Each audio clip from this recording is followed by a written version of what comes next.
All right, well, welcome to another episode of the Spurs Takeover. I'm your host, Joe Garcia. And unfortunately, tonight we're going to be talking about a major blowout by the San Antonio Spurs as they get blown out of the water by OKC. The final score 131 to 103. The Spurs now fall to 24 and 32 on the season, while OKC is at 35 and 22, and they are surging. They have won a number of games. One of the few losses that they've had in the second half of this season has been against the San Antonio Spurs. So we're going to go ahead and dive in and talk about this lackluster game. And I can't believe that I have to talk about freaking ass Marco Beninelli. I Why, Marco? Why, man? This dude went ahead and dumped in 13 points on the night on a trash game and trash minutes. He doesn't need to sniff the court anymore, man. Let's sit him on the bench and let's just give the minutes to some of the younger guys. I like that. That's one of the things we're going to touch on too. Let's just talk about that right out of the gate. Hey, here comes Rudy. I told you, Steven. Rudy says, is Steven at the club right now, the strip club right now? I'm telling you, man. It's an inside joke, Rudy. He's doing it on purpose. He's doing it on purpose. He's doing it on purpose. We like to poke fun at Michael De Leon every once in a while. We know how you like Steven's club lighting. But getting back on track here, we got to talk about the younger guys. And I like the fact that they were given some run tonight.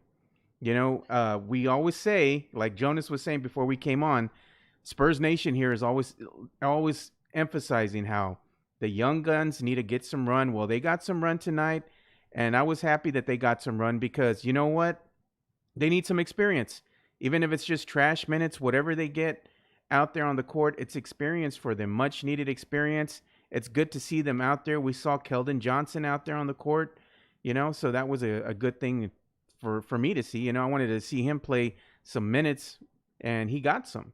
So you have that. Yes, the Spurs lost, and they just weren't really in this game from the get-go. They try to make it interesting in the first, but then soon after that in the second, the wheels came off. And that was about all she wrote. They couldn't hit it. They couldn't hit their shots. They were horrible on defense, horrible in transition D. You could just tell that this loss, I think, had more to do with maybe them just getting tired. Like Rudy was saying, he just said the same thing right now.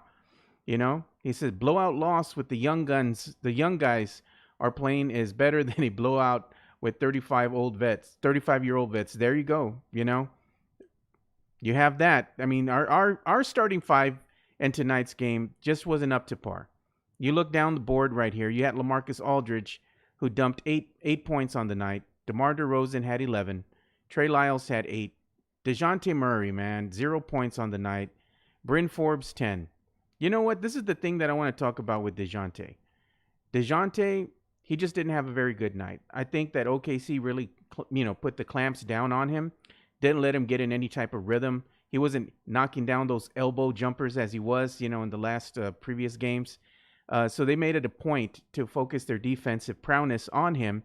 And OKC, I think, just did a better job of playing defense against the San Antonio Spurs for the full 4 quarters. San Antonio just couldn't get into rhythm, and they just had nothing but issues on the defensive front, offensive front. This was just a bad game. You could tell. I think everybody could kind of tell that it wasn't going to be long. They just weren't in with any rhythm. So with that said, let's go ahead and get your take here, Steven. I mean, what were your thoughts on tonight's blowout loss? Well, I mean, it's first of all, coming into this post AllStar break, the Spurs could only lose, I believe it was 7 games. He had to go 21-7 in those last 28 games. Obviously, now it's 6. They can only lose 6 more games. And the way they played in Utah to open up the unofficial, not even really second half of the season, but post AllStar schedule season, whatever you want to call it, they look like they could beat any team in the league out there. The way they played in Utah, they blew Utah out, a very good Utah team at home or on the road. Sorry, they blew Utah out. Then they come into OKC and completely just crap the bed. As you said, DeJounte Murray went scoreless, and I feel that this Spurs team often goes as DeJounte goes. We all talk about DeMar DeRozan. We talk about LaMarcus Aldridge, but DeJounte is not someone that not everybody really is paying attention to, and they really should. When DeJounte's on it, the Spurs are usually right in there till the very end. When he struggles or doesn't play well, doesn't shoot the ball well, the Spurs struggle. So there's just a lot of things that went wrong in this game for the Spurs. Obviously, DeMar did not have a good game. LaMarcus didn't have a good game. When Marco Bellinelli and Rudy Gay are your top two players in the game, that tells you all you need to know without even looking at the box score. I mean, that tells you what you need to know, guys. And DeJounte Murray needs to be more consistent. I've said it on this show many times before. I've said it in articles. He needs to be more consistent because when him and Derek White are consistent, the Spurs usually have a better game. But moving forward, the road trip is over. Thank God. Thank God it's over. Not the best road trip I've ever seen. They did better than my prediction, which was 1-7. They did a lot better than I thought they were going to do. So that's good, I guess. But now let's see what happens when they come home. But it's just too much inconsistency with this team, guys.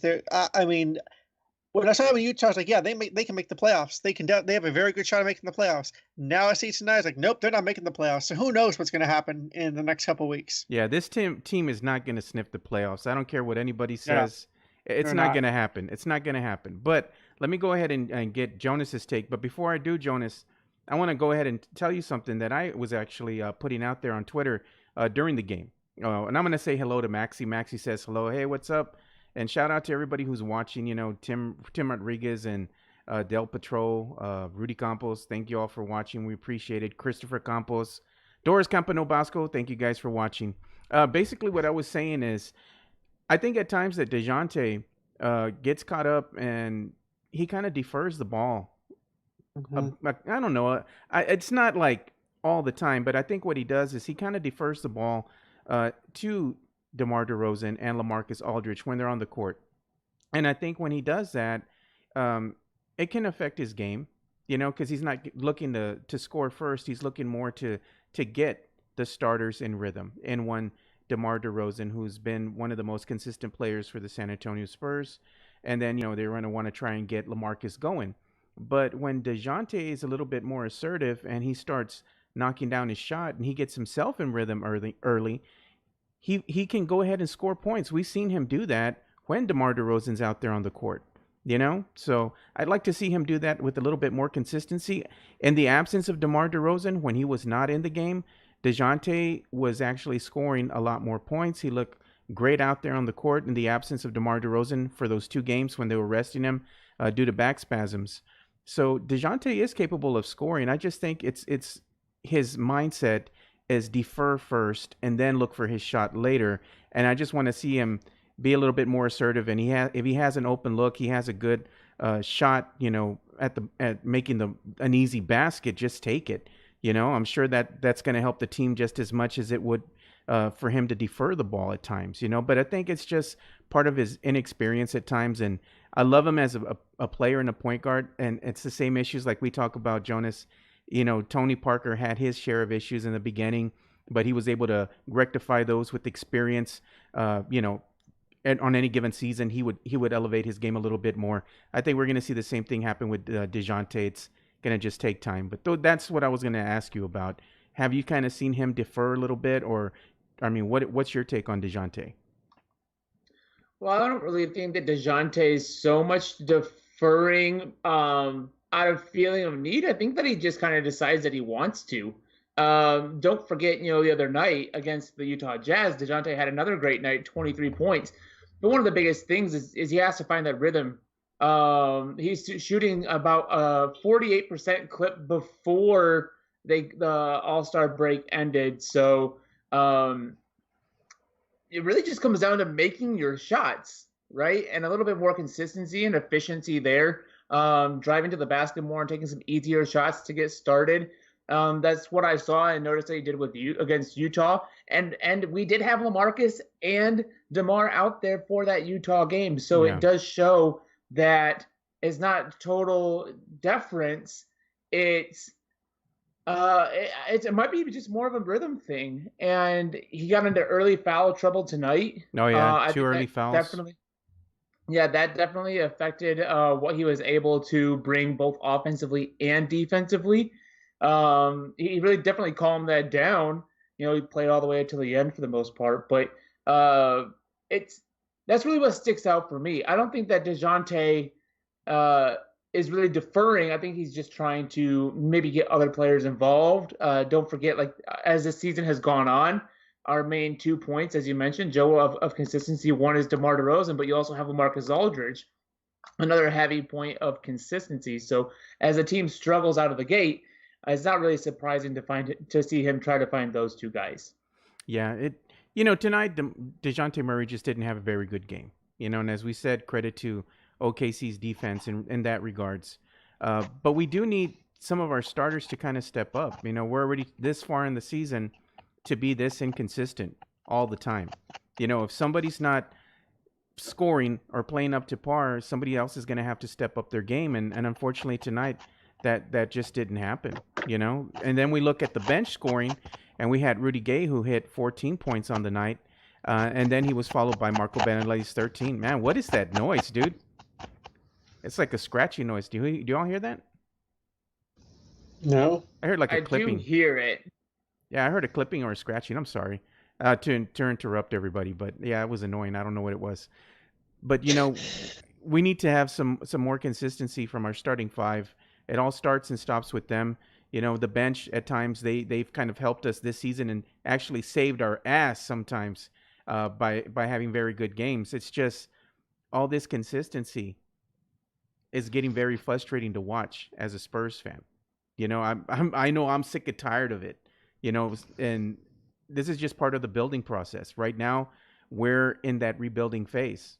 So we probably won't be good for maybe another 2 to 3 seasons down the line. So the silver lining in all this is, yes, it's not going to be a very good season for us as Spurs fans, but it's good to see that the young guns did get some playing time, and it's good to see if they can continue to get some minutes as the season progresses. You want them to at least get something out of it, because it can build their confidence, and we're going to see them start coming into their own maybe next season. I think Keldon might be ready to be inserted into the lineup next season. I don't think this season, but maybe next season, maybe he can get some playing time, whether it be coming off the bench or something. But I'd like to see him be out there with the team. I think he's ready to contribute, but he still needs some seasoning. So let's go ahead and get your take here on the young guns here, Steven. I mean, what do you think? You've got to see them in limited minutes. Do you think that it's a silver lining in this ugly loss that we got to see them get some run? I mean, yeah, they needed some run for sure. And the thing is, I changed my lights to green because I'm green with envy at what OKC had tonight. I mean, they had a very good team. OKC does on both ends of the floor, and I'm envy because I wish the Spurs had that still. But to answer your question, no, I think it is a good idea that the guys got some run. I don't agree that Keldon Johnson is ready just yet for next season. I do believe that he has a very bright future ahead of him, and he will be a very key part of the Spurs. I guess you'd call it a rebuild if you want to call it that. But you're right, Joe. It is getting frustrating to watch these games. When the Spurs are playing, and I know they're playing, and I know I have a game to do, obviously, because I have to cover the game. It feels like a chore where I have to watch it. Like, I don't want to watch it, but I know I have to. It's like cleaning a toilet. You don't like to do it, but it needs to get done. Exactly. I mean, it's gotten to that point, and then, I mean, well, it's not because they're losing. I don't want fans to think, oh, you're not going to watch it because they're losing. No, it has to do with the fact with how they're losing. When you know that they have the tools to maybe not make the playoffs, because I don't think they're going to make the playoffs. I will go on the record and say that. But they had the tools to kind of build this team for what they want it to be. But when you constantly go with guys like Bellinelli, Rudy Gay, DeMar DeRozan, LaMarcus Aldridge, that is not the future of the Spurs team. The future of the Spurs team is a Derek White, DeJounte Murray, Lonnie Walker, Keldon Johnson. All those guys are the future of this team. And to see them kind of go away from that is kind of disheartening and kind of frustrating because regardless of who they play, it's going to be the same thing night in and night out. So, yeah, I do agree with you that I was happy to see the guys get some run, the young guys. And once the Spurs are out of playoff contention, which could be anywhere from next week to 2 weeks from now, who knows when that'll be, it would be nice to see those young guys get a longer stay on the court to see what happens for next year. But knowing Pop and how he runs things, I highly doubt that will happen. Yeah. Let me give a shout out to some people. Gail Yu is watching here on Periscope. Shout out to you, Gail. Anthony Gonzalez, he puts Murray looks like he's trying to do too much at times, but other players he can't. With other players he can look amazing. Gail agrees with that. She also said it's so disappointing tonight. And that's the thing is that I think that's the disappointing part. Like you said, Steven, it's not that the Spurs are losing, it's how they're losing. I have, conversations with Spurs fans during the game, most nights, when the game is on, and they're just hitting my DMs up and telling me, what's wrong with this team, that they're disappointed that they're not playing with any heart, So I get all that, It's like if you're gonna lose, at least go out there and play with some type of energy, play with some heart, and don't try not to get blown out. Make the game interesting. So I think that's what they're looking for. They're missing that stereotypical Spurs defense. They're missing the stereotypical Spurs offense. Excellent ball movement, finding the open man. We don't really get that on a consistent basis. One game we might get it, 2 games we might get it, and then we play against a trash team and we absolutely crap the bed and we get blown out. We beat teams we got no business beating. Other teams that we should just put to bed early, they blow us out of the water. I mean, this team is just too up and down, and it's been an enigma since the beginning of the season, and that's one thing that really frustrates Spurs fans as a whole. They're not used to seeing this team perform this poorly, so they can blame it on everything from the rotations, different lineups they have out there. I mean, I don't think that there is any magic fix to this. We can put out the lineup that Spurs fans are clamoring for. I think the Spurs are still going to underperform and not live up to the expectations. It's one of those things. So let's go ahead and get Jonas's take. What do you think, Jonas? Well, guys, kind of like DeJounte Murray, for the whole team, it really just comes down to making your baskets. Yeah. And it really felt tonight. I was just catching up earlier this morning. I watched the Jazz game again, right? Oh, okay. And you just watched that game, and God, you just felt like you got every right role, at least for the most part. And it looked amazing. And watching this evening's game, it felt like the role was reversed entirely. Tonight we were like Utah, and the Thunder just were making everything, and they made it look very very easy. And they had a lot of easy buckets too, Jonas, in transition, a lot of alley-oops, dunks, Right, and kind of, as to my point with DeJounte, is sometimes you just got to come out and get those easy buckets to get started, and eventually, as you build momentum, as you build confidence, and finding your touch throughout the game, it just keeps working for you. But as a team, they shot 30. The Spurs shot 36%, like that for just in general field goal percentage. That's not 3-point range where they shot 28, but 36%. You can't win and do that. You really can't. And here's the alarming thing, Jonas. To go ahead and add to that, the Spurs connected on just 38 of their 103 field goal attempts to shoot that 36.9%. They took 103 field goal attempts. OKC only took 87 field goal attempts for the entire game. That's crazy. Right, and that just comes down to efficiency. Yeah. Right? And that's just a point of inconsistency all season, and that's why we're having this up and down roller coaster, guys. And it just plays itself out in every different way. The rotations are a point of blame over the course of this year because those have been inconsistent rotations. Every guy kind of, you don't really know if they're going to bring it every evening, and it just sucks. And I hate to say, kind of like, and I told you so, and I know I've said before so often, that I seem like the crazy guy on the corner, talking about the future, but y'all, like, if we can't just go ahead and swallow this loss tonight, then like you guys said, this is going to be the next 3 years as you retool. Yep. You retool. I don't think this is quite a full rebuild, but it is a retool, and this youth is going to need some time. They're really going to need some time, and we're already clamoring and calling to trade our all-stars, which is going to make it even more difficult to watch every night because there won't be anybody to bail them out when they're having a rough evening. Just look at the point in the fourth quarter. It was right before a timeout, and you had Keldon out there, you had Chimezi, DeJounte, and Lonnie was out there with Trey Lyles. We ended up going, when we came back to action, we were down by about 3 points, or about 13 points, or 23 points, or whatever it was. All I know is that within a minute and a half span, we added on 8 points to our deficit, and we approached that 30-point range. Like, that it's not solving any problems. And I've said before, because I have my ear to the G League action covering them for Project Spurs. It's the same thing down there, y'all. They're not playing defense consistently.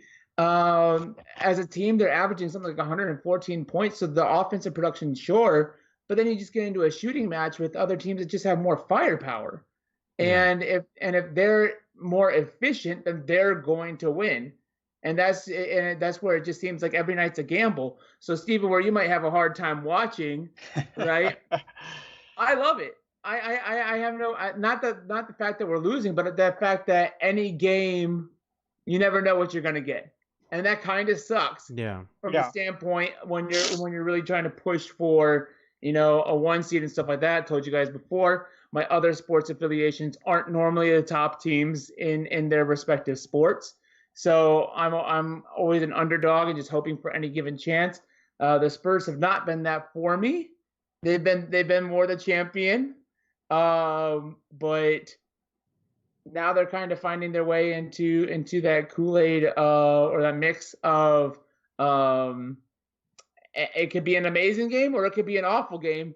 Wait 4 quarters to see, you know, and that's what makes it exciting and hard to watch at the same time. Yeah, and let me go ahead and read some of these comments here. Pedro Martinez says, "Isn't that weird to say or hear?" He says, "Spurs are losing. I was 15 when we last sucked, and I'm 37, I think," is what he put. Doris Campano Vasco says, "They might end up with the 11th spot tonight. That's a possibility." Gail says, "Yes, they did. Embarrassing." Tony Ornella says, "OKC is playing hot. These guys are on fire. Looking forward to next season with the Spurs. # rebuild." Anthony, #, retool, Tony. Rebuild. # Rebuild. This is not a rebuild. I don't think it's a rebuild either. Okay. A rebuild. I will come on here, Joe, and tell you it's a rebuild the day that we get rid of DeJounte Murray. You get rid of DeJounte and you get rid of Lonnie. At that point, it's an entire rebuild. You are starting from scratch. That means the pop is out the door, and you're just starting from dirt. Ground zero again. Yeah, I got you. Right. That's a rebuild. Yeah. Anthony Gonzalez says, "Is it me or every team this year versus the Spurs just so happen to shoot about 20% better than their career averages?" I'm like, okay. He's just saying. Let's see. Tony Ornales again says, "If DeMar walks next season, that would be a major disappointment if Spurs can't do a sign and trade deal for him to get something out of him." Okay. Let's see what else. Wesley's on here. Wesley Perkins says, "Metu got a facial. That was tough to watch. Keldon was fun to watch. And Diaper Benanelli was hitting shots. Take him out, Pop." And Pedro Martinez says, "Same with me. I don't have top tier." What do you say? He don't have I don't have top tier teams. His Arizona Cardinals and Atlanta Braves. Spurs were my only winners. And Gail says, "I feel for you, Pedro." Yeah. Well, yeah. I mean, Jonas is a Browns fan, so you have that. So he knows a little bit about disappointment. I'm a Cowboys fan, so you know how that goes. Yeah, we know about disappointment. If you're a Cowboys fan or a Browns fan, you know about disappointment. Talk to me, guys, when y'all don't know about the playoffs, okay? Well, the when Cowboys... Cowboys have been to the playoffs. This isn't a Cowboys show, but the Cowboys have been to the playoffs more recently than the Browns' last appearance in the wild card game some 16, 17 seasons ago. So That's true. There you go. Yeah. There we go. So we're Just- gonna just get to off say- topic talking about football. So we'll try to stick to the Spurs for now. But yeah, like Jonas was saying, it's not a rebuild; it's a retooling year. You know, we like to use the rebuild phase or phrase out there. We're just throwing it out there. But yeah, this team is definitely reloading. Let's put it like that. They're reloading for next season. You know, so seeing the young guns again get some playing time is the only silver lining that we're gonna have in this ugly loss. Really, there was nothing that the Spurs did quite well on any end of the court tonight. It's a good thing that they do return home probably sometime later on in the evening. They'll probably be at the San Antonio airport. I know at times, you know, you had a little gathering of Spurs fans that would go out there to the airport and welcome the team home. I don't know if anybody's still going to do that or not, but it's a nice gesture nonetheless. But the Spurs are going to not have an easier schedule. Once they are back home, they're going to have to get ready for the Dallas Mavericks, which they're going to have that game on Wednesday. And then after that, they're going to play the Magic. Then they play the Pacers, the Hornets, the Nets, the Cavs, the Mavs again, the Nuggets, the Timberwolves, and the Grizzlies, and the Pelicans, just to name a few teams that they have coming up for the month of March.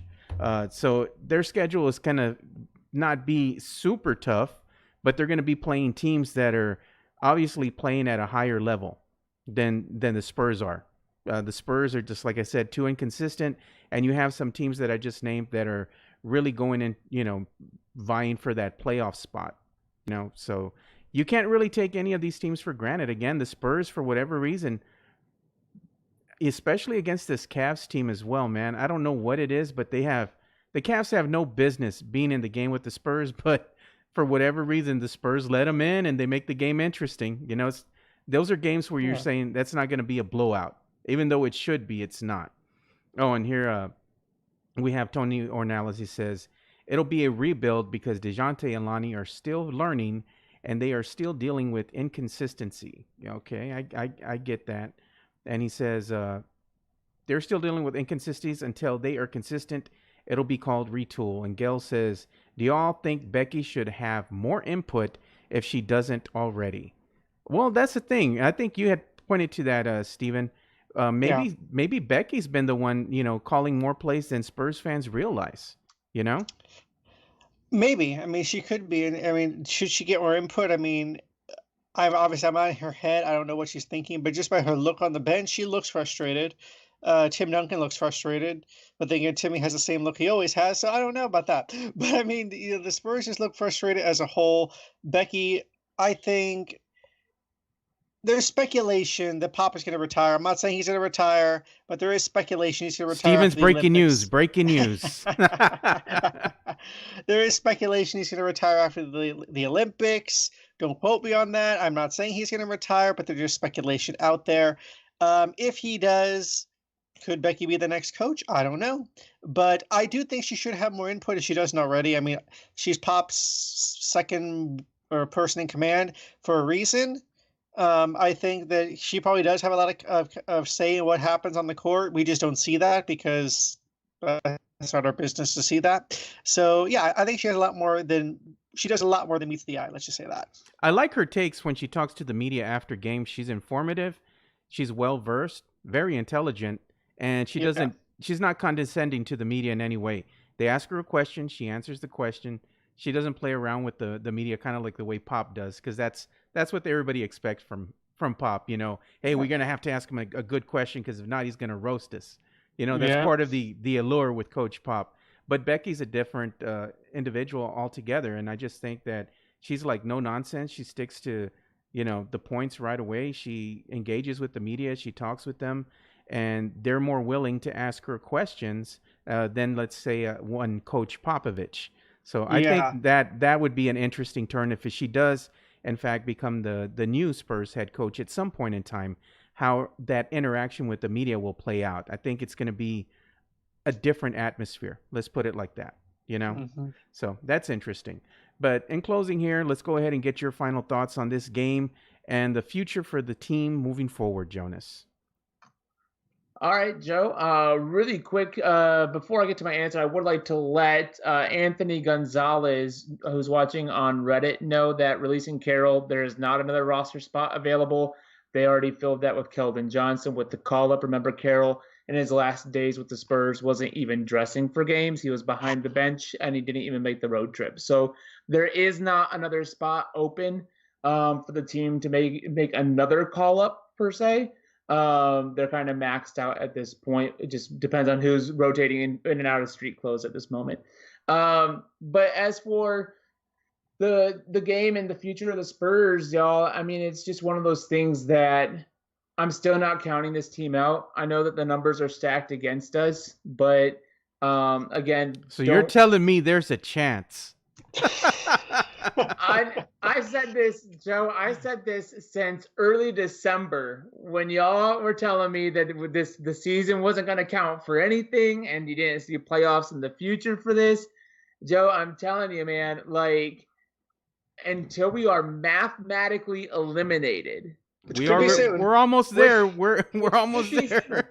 Which could be soon, but it could be, but it could not be. Right? Oh, if there's a chance, there's a chance. And I think that still having it's funny that Frank Riojas Jr. comes in and says that Pop needs to go. I think that as long as you have Pop on that bench, you have an opportunity. You have a chance. He's been there. He brought this team back from the depths of despair last season and kind of helped motivate them, if not anything else, to a 9-game winning streak to make the playoffs. I know that it's not enough for some Spurs fans to just make the playoffs if we're not contending for a championship. I've said it time and time again, though, that as far as playoffs go, in any sport, just make it there and you have an opportunity to win. You obviously have a 0% chance to win the whole thing if you're not even there. Go to the dance, and then you have an opportunity to ask the hottest girl out. And she still might say yes to you, right? The playoffs are a dance, and not everybody gets invited. And in order to have opportunities, you have to get invited first. So the Spurs down this stretch, it's going to be interesting to see how they kind of handle call-ups and stuff like that. I think that you should expect to see maybe a Quindary Weatherspoon get a little bit more look. Of course, it is a 2-way contract that he's currently on. But he was only on a 1-year 2-way contract. So this team has to make a decision on him now. Do they decide to call him up and which could, in a sense, show him off a little bit to other NBA teams? Or do you kind of keep him in your back pocket in Austin and just hope that nobody else has been scouting him, trying to take him away from the team? I think that Drew Eubanks, as I said in my recent Project Spurs piece, needs to get another look because, again, he's got his 2-way contract is up at the end of this year. I think that, especially once we become mathematically eliminated, if that happens, then that's when you can really expect to see it. I was really pissed off tonight, guys, to see Pop not really get angry the same way that I saw him in the Utah game. There was a bad defensive sequence in that Utah game where he called a timeout and he kind of gave it looked like either Trey or DeJounte a good lay into. Tonight it was just nothing. He kind of just sat back, watched the game go, and as far as I'm concerned, he conceded about halfway through the third quarter. We lost tonight, guys. Another game on Wednesday. We get to see the other Luka. Yep, we get to see the other Luka. Joe, I know you're excited to go get your. I know you're excited to go get your LaMarcus Aldridge bobblehead. No, hell no. But just enjoy the run, y'all. Is kind of all I'd have to say because mathematically, I know Joe, you were looking at the rest of the season, and how it's not the easiest, but it's not the hardest. In fact, it's the 11th easiest. Schedule down the stretch. They were saying on the TV broadcast with an opponent record sitting right around 500. So that means that any night's a toss-up, right? That's a 50-50 any given night. So we'll see how it goes. I like Eric Winchester's comment, by the way. He goes, Browns fans, always cheering until mathematically eliminated. He's not wrong. He's not wrong. Just give me a glimmer of hope, a chance of hope, and I'll write it out. Until then. Let's see what Tony Ornelas puts. Jonas is hopeful for the Spurs because he is a Browns fan. He has been suffering for a long time. Jonas, wouldn't you want Tom Brady if the Browns are interested? That's a conversation for another time. But your short answer there, Tony, is no. I don't want Tom Brady. That's your short answer. At Jark Clonus on Twitter. Oh, I'll give it to you again here when Joe asked for handles. But talk to you later. Oh, Jonas, man. Killing me, brother. All right. So, Steven, in closing here, your final thoughts. Just kidding. So basically, I think they'll probably be eliminated from the playoffs sooner rather than later if they play like they did tonight. But I mean, overall, I think the Spurs they need consistency in the worst way possible.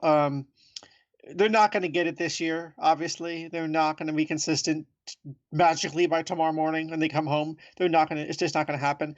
But I think they just need to kind of get it together. Use these last, 24, 26, 27, or however many games they have left. I don't know. Well, 29, 30, 50. I don't know. How many games they have left? There we go. Close enough. 26 games they have left to kind of build some kind of chemistry or some kind of cohesiveness for next season. Use it to play the young guys. Use it to see, okay, well, let's say that DeMar DeRozan does want out and he does agree to a sign and trade. Start looking at who do you think can fit around this team that you're trying to build, like who can fit around a Lonnie Walker, DeJounte Murray, Derek White core kind of thing. That's what I think this team really needs to do, because I mean, as far as trying to make the playoffs, and I'm using the quote from, I think it was Jabari Young's piece from CNBC. I think it was, the Spurs are, quote, obsessed with getting that 8th seed. That obsession might have to die, because I don't think that's going to happen. So I think that there's still hope, as you said, Jonas. Very small, but there's hope. And but if not, I think the best idea for all of us is start looking forward to next season. Yeah, just start calling your travel agents and let's find out what Cozumel, Mexico is like, or Cancun, Hawaii. It's going. Papa's probably preparing right now for the Olympics. Mentally, he's probably in his head right now trying to get his roster down for the Olympics. I honestly don't even think he's really focusing much on this season anymore, because as you said, Jonas, you didn't seem to get angry today. So yeah, I think even he's already done, dude. He's already said. I mean, what can you do? You're gonna get mad, and what is it gonna change things instantly on the court? No, So he's probably just, what? Let's just get through this damn game and get me on the damn plane. I want a bottle of wine, and I don't want to talk to no one. Wake me up when we get there. That's one of those nights. So before we go ahead and end the show, where can they go ahead and reach you, Jonas Clark, and talk all things sports, Spurs, and yes, Cleveland Browns? and Joe, don't forget Commanders. I'm so glad they talk about the AAF if you want to go there. Shout out. Or the XFL.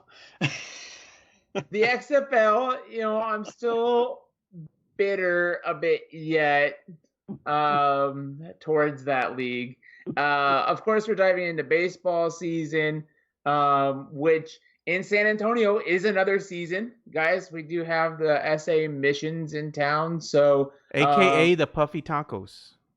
The Puffy Tacos for one day. I think it's May 22nd is National Puffy Taco Day. Yeah. So one day they're going to be the Puffy Tacos. I think they're bringing back the Flying Chanclas for the rest of the Copa de la División series throughout the rest of over the course of the season. But really excited to kind of get out there. So if you want to talk anything there, at Jark Clonus on Twitter, of course, got pieces that I contribute and share there for Project Spurs and the Project Spurs Network.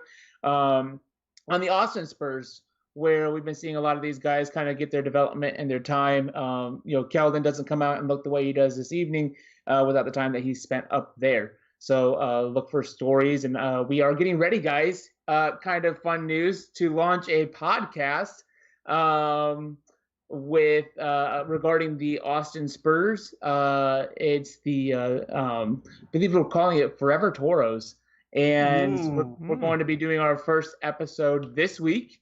So be on the lookout for that from Project Spurs Network. Cool. Looking forward to that, Jonas. I'll definitely be listening and sharing that on social media.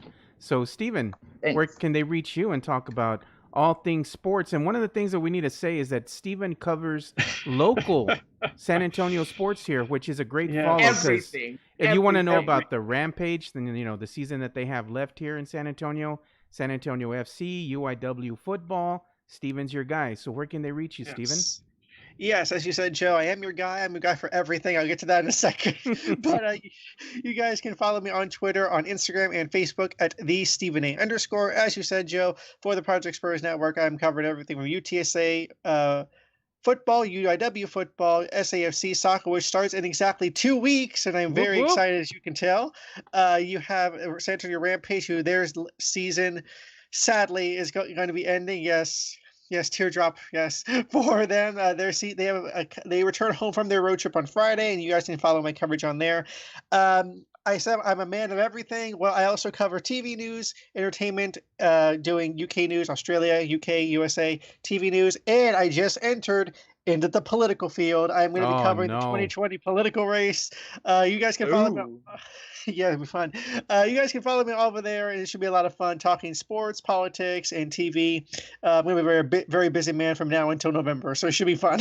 Yeah, it should be fun. So make sure you follow both Jonas and you also follow Steven. And make sure you also go in, like we said, check out all the great coverage of your local sports here in San Antonio at theprojectspursnetwork.com.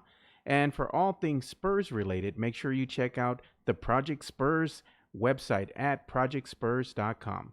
So for Steven Anderson, I'm Joe Garcia, and thank you guys for watching another episode of the Spurs Takeover. We greatly appreciate all the comments, the shares, and just you commenting here. We greatly appreciate you guys. We can't do this without you. So with that said, we'll go ahead and talk to you guys later, and spread the love, stop the hate, and be kind. We're out. Peace.